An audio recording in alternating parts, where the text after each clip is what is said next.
صحیح بخاری سے لے کر اور اس صدی کے گزشتہ صدی اور یہ صدی 20ویں صدی کا آخری ربع حصہ اور 21ویں صدی کا ابتدا کا حصہ، جو اس صدی کے سب سے بڑے محدث گزرے ہیں عالم اسلام میں عامہ کے نزدیک، ان کا نام تھا علامہ شیخ ناصر الدین البانی۔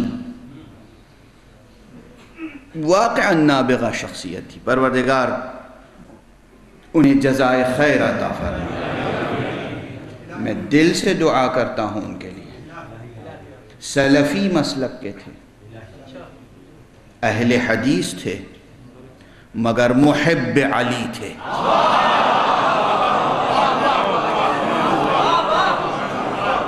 دلیل پیش کر رہا ہوں، دلیل عرض کر رہا ہوں۔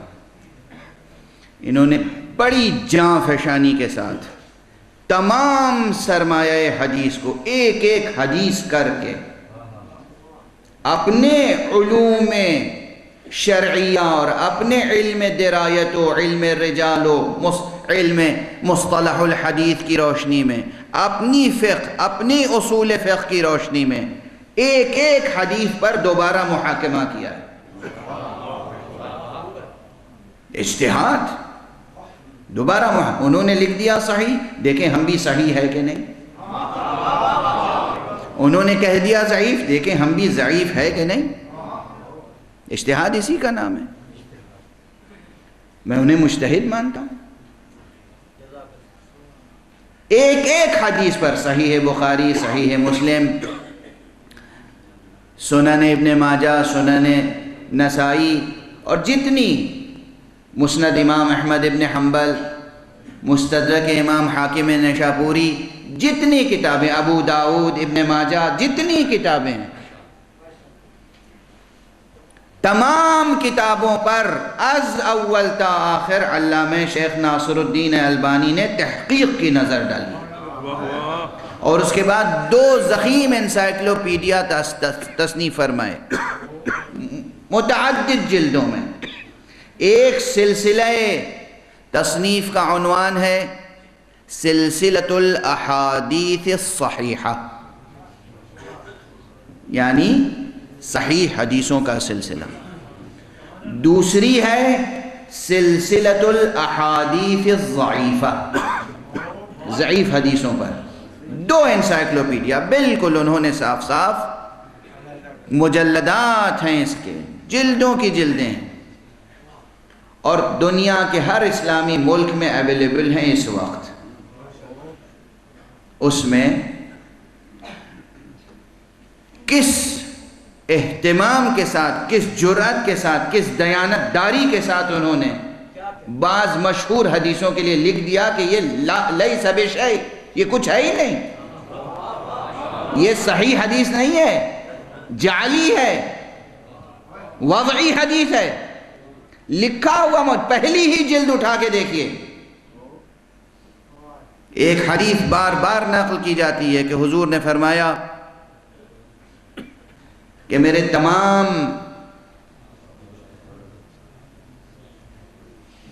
میرے عہد میں جن جن نے مجھے دیکھا وہ سب عادل ہیں اور وہ سب آسمان کے تاروں کے جیسے ہیں۔ بعض الفاظ حساسیت پیدا کرتے ہیں، اس لیے میں سامنے کی لفظیں چھوڑ کر ترجمے کا سہارا لے رہا ہوں۔ بعض الفاظ حساسیت پیدا کر دیتے ہیں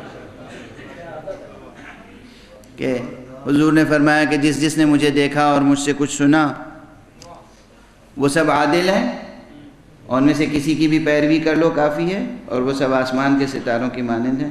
علامہ ناصر الدین البانی کہتے ہیں یہ لغو ہے، یہ حدیث جعلی ہے، وضعی ہے۔ کتاب موجود ہے، یہاں بھی لائبریری میں موجود ہوگی۔ علامہ ناصر الدین البانی ایک اور حدیث تک پہنچتے ہیں، اور وہ حدیث یہ فرماتے ہیں کہ رسول اللہ صلی اللہ علیہ وآلہ وسلم سے مرفوعاً یہ حدیث آئی ہے کہ آپ نے فرمایا یا علی انت ولی المؤمنین بعدی، اے علی تم میرے بعد مومنین کے ولی ہو۔ انہوں نے اس پر تقریباً 1 صفحہ نوٹ لکھا کہ یہ حدیث صحیح ہے، بلا شک صحیح ہے، ابن تیمیہ نے اس کا انکار کیا ہے مگر انہوں نے زیادتی کی ہے، انہوں نے علی کے چاہنے والوں کی ضد میں اتنا مبالغہ کیا کہ صحیح حدیثوں کا بھی انکار کیا، لیکن میں گواہی دیتا ہوں کہ یہ حدیث صحیح ہے۔ یہ کس کی تحریر ہے؟ علامہ ناصر الدین البانی، کتاب ہر اسلامی ملک میں موجود ہے۔ یہ انداز تحقیق کا علامہ ناصر الدین البانی کا ہے۔ بات ایک خاص رخ پر چل پڑی، لیکن چل پڑی کس لیے؟ اس لیے کہ بات آ گئی تھی تحریف کی، اور بات آ گئی تھی کہ کوئی بھی کتاب ایسی نہیں ہے جس کو ہم از اول تا آخر صحیح مان لیں بجز قرآن۔ ٹھیک ہے نا؟ بالکل مکتبی انداز میں گفتگو ہو رہی ہے۔ کوئی کتاب مکتبہ عالم میں نہیں ہے جسے از اول تا آخر صحیح مان لیا جائے بجز قرآن۔ قرآن مجید ہر تحریف سے محفوظ۔ اور ایک جملہ عرض کروں، خود یہ کتنا بڑا معجزہ ہے کہ وہ امت جو خود 73 فرقوں میں بٹی ہوئی ہے، ہر بات پر اختلاف کرتی ہے، ایک دوسرے کے ضد میں کیا کچھ نہیں کرتی، مگر اس سے اگر کچھ نہ ہو سکا تو قرآن میں تحریف نہیں ہو سکی۔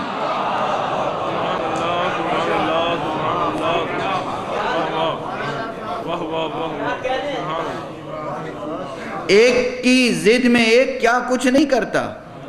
حدیثیں گڑھ لی، کتابوں میں دیکھ لی، حدیثیں وضیع حدیثیں، جعلی حدیثیں، الا ماشاءاللہ، مگر سارے مسلمان مل کے بھی اگر کچھ نہ کر سکے تو یہ کہ قرآن میں تحریف نہ کر سکے، اس لیے کہ قرآن مجید کی حفاظت کا وعدہ حق سبحانہ و تعالی نے کیا تھا، اور محافظ ایسے پیدا کر دیے تھے کہ ان کے رہتے ہوئے سب کچھ ہو سکتا تھا مگر قرآن میں تحریف نہیں ہو سکتی۔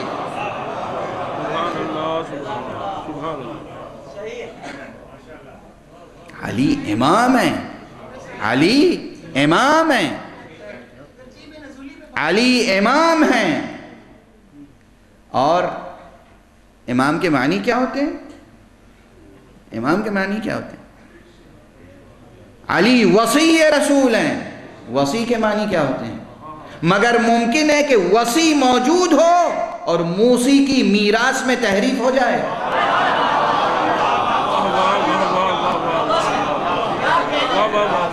ممکن ہے کہ وصی موجود ہو، وصی علی ہیں، موصی نبی وصیت کرنے والے ہیں علی کے حق میں۔ علی کو رسول اللہ نے 1-2 مرتبہ وصی بنایا ہے۔ شب ہجرت مشرکین کی امانت کو مشرکین تک پہنچانے کے لیے بھی علی کو وصی بنایا۔ تو کیا قیامت تک کے لیے جو سرمایہ وحی اللہ نے عطا کیا تھا اس کی حفاظت کے لیے کسی کو وصی بنائے بغیر پیغمبر جا سکتے تھے؟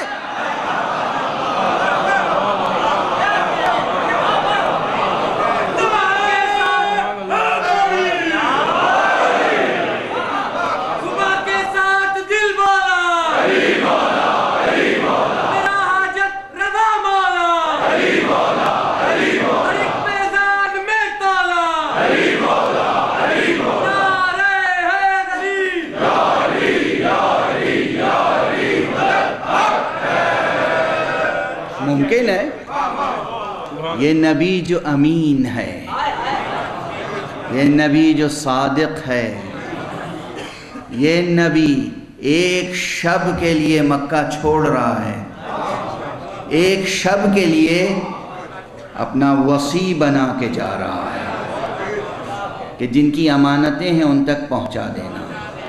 اللہ کی یہ امانت جو قیامت تک کے انسانوں تک پہنچانی ہے.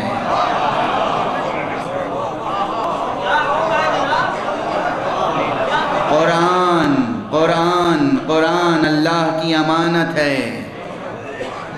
قرآن اللہ کی امانت ہے. مگر ممکن ہے ایک طرف اللہ نے وعدہ کیا ہے ہم حفاظت کریں گے، دوسری طرف ان کے اوپر ذمہ داری ہے.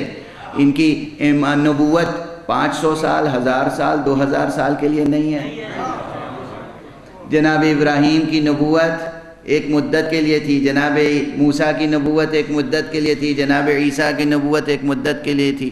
محمد خاتم النبیین، محمد رحمت للعالمین، محمد جن کے پنجے میں آفتاب محشر ہے.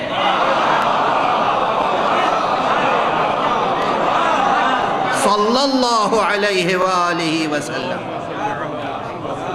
محمد